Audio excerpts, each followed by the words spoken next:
په هیواد کې د بیا رغونې پروژو د پلي کېدو په لړ کې د مزار شبرغان لویې لارې د بیا رغونې او داغګیرۍ چارې عملاً د بلخ ولایت د ځایي مسؤلینو په شتون کې پیل شوې. د بلخ ولایت د ټولګټو چارو مسؤلین وایي د مزار شبرغان لویې لارې 55 کیلومتره سړک 88 هغه ویجاړ شوي ځایونه چې د تګ راتګ پر مهال موټر چلوونکي له ستونزو سره مخ کړي د 4 میاشتو په موده کې بیرته په اساسي توګه رغوي. د دې ولایت د ټولګټو چارو رئیس مولوي محمد اکبر فیاض وایي د دغې لویې لارې پر بیا رغونه 15 میلیونه افغانۍ لګښت راځي چې د جوړېدو مسئولیت یو خصوصی شرکت ته په قرارداد ورکړل شوی دی. این سرکی که است از مزار گرفته تا به فاریاب تا به شبرغانه مثلا که 68 نقطه داره که در بعض جاها سرک ششته ولی یا کفیدن همین داغگیری می شود و این سرک که است 55 کیلومتر است.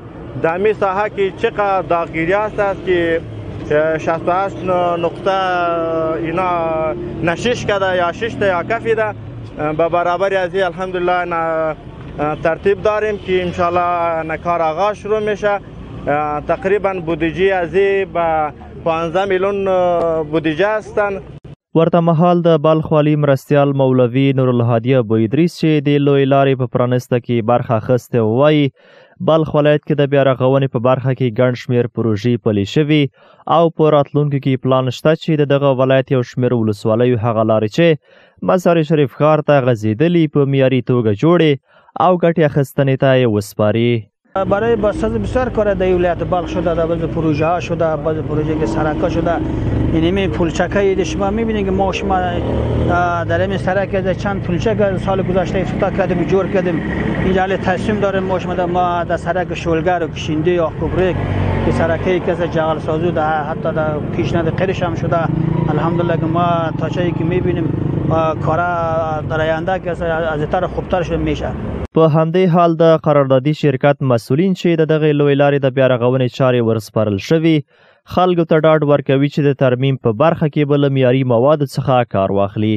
موږ انشاءالله چېرته هم چې کار کړی دی ډېر با کیفیته کار کوو او دم تعهد دی د ملت لپاره دا زموږ فرض دی په موږ باندې چې باید صحیح کار وکړو، صحیح مواد واچوو چې په آینده کې خراب نشي، په صحیح شکل تخنیکي شکل یې کټ کوو، بیسکورس مواد اچوو د لاندې کمپکشن کوو، وروسته د هغې نه قیر 2 لیاره قیر راځي چې یو یې مثلا 6 سانتي دی بینډر او 4 سانتي هغه راځي وایرینګ کورس راځي.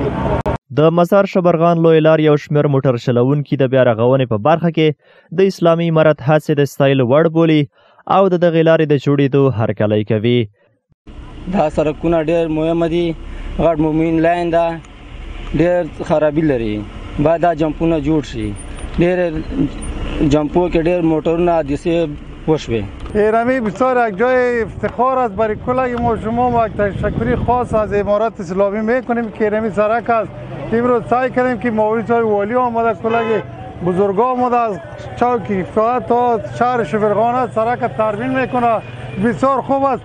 د یادونې وړ ده چې دغه ترانزیټي لویه لاره د بلخ، جوزجان، سرپل او فاریاب ولایتونو په ګډون د اقینې ګمرک له لارې ترکمنستان هیواد له یو بل سره وصلوي چې د جګړو د تیر حکومت د بېغورۍ له امله ډېری برخې ویجاړې شوې وې چې اوس مهال د اسلامي امارت پر شخصي بودیجه د بیرته رغولو چارې پیل شوې.